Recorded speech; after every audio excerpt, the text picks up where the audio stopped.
Hi up guys, in this video I will show you how to make a post public on Facebook.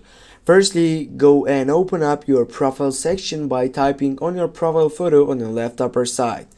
Then here, as you can see right now, I'm on my profile section. I need to scroll down and find for a post that I need to make it to a public session.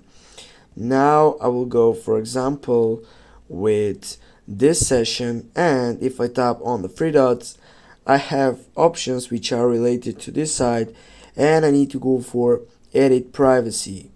Now, as you can see on this side, you have who can see your posts, and it's selected just my friends.